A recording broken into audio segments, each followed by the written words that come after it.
From the local station, News 4 Jax starts now. The last time she was crying, today, the minute I got out of our news van, she smiled at me. And that's because she says that this is progress being made. We decided to crime map this area. This is a feature that's on the Jacksonville Sheriff's website. If you look right here, this is a half-mile radius of her home. You can see all of the incidents that we found. John Gahn told me that if I was coming to St. Augustine, I would get soaked. And at first I thought maybe it was going to miss us, but nope, it's here. I'm getting completely soaked. So is my photographer. The wind has really picked up here. The good news here, the people in this neighborhood, they now have power. Look at that. They just restored it about 30 minutes ago. So basically, this is how the camera system works. If it detects any kind of motion, like this out here, it will record, but you can also take a live look at the camera whenever you want. Burke says when the sun goes down, that's when things really start getting bad. Some of them use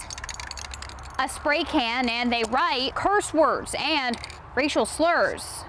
The rally ended about an hour and a half ago, and the amount of supporters that rushed out of here was quite impressive. They all came out screaming Trump. Channel 4's Heather Leigh joins us live there. And Heather, you've spoken to a lot of people. They must be just desperate to find their loved ones. Mary, I can't even tell you how upsetting it is to watch this, to see these families so emotional and so upset. We did witness some doctors going into the hotel, and then they left, and shortly after that, several family members came out. They were crying, they were wailing, they were holding each other. Bruce, it's been relatively quiet this morning. I'm hoping that some of these family members and friends were able to get even just a little bit of sleep. News 4 Jax investigator Heather Leigh has been digging into Green's background. She talked with a woman who says she had a similar terrifying ordeal involving Green 6 years ago. Heather, what else did she tell you? Tom, she says she is no longer just going to open her door to just anyone. That's a lesson that she has learned from her ordeal. Now, an I-Team investigation uncovered storm drains, 4 of them just a short distance from a retention pond where a 6-year-old boy drowned Sunday. Channel 4's Heather Leigh is joining us live. And Heather, it looks like the city's making progress on these hazardous drains. Mary, they are making progress. We got out here about 11:15, and that's when we made contact with the Public Works Department. But they said another caller had called yesterday as well. So by 2 o'clock, city crews were out here, and they were taping off these drains with red, danger, do not enter tape. Oh, God. That's bad. A person could fall in there, bump their head, and go up underneath and never be able to come back out again. William Millard is concerned. It worries me about anybody, somebody on a bicycle, kids, anybody. He's not alone. These pictures were sent into our newsroom. They were alarming enough for us to want to take a closer look. What we saw? Can't see that one either until you're on top of it down there. An accident waiting to happen. Bad accident. This one, just feet from the retention pond a 6-year-old boy drowned in a few days ago. Everybody around here should be concerned about that. So we wanted to find out exactly how deep these drains are. So we brought our measuring tape out.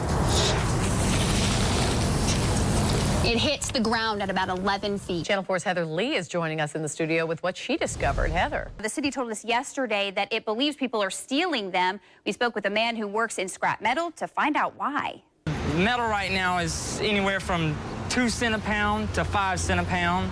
And it's just a quick way for them to get a lot of weight. So the city ended up putting chains connecting these two grates, but we don't see anything connecting the grates to the actual drain. The city says the two grates combined together is roughly 500 pounds of steel. They believe the weight should make the grates more challenging to remove. This shrimper, Captain Mike's what everybody calls me around here, wasn't afraid of Matthew, and as the Category 3 storm made its way along our coast, keep it into the wind and hang on. He was on the water.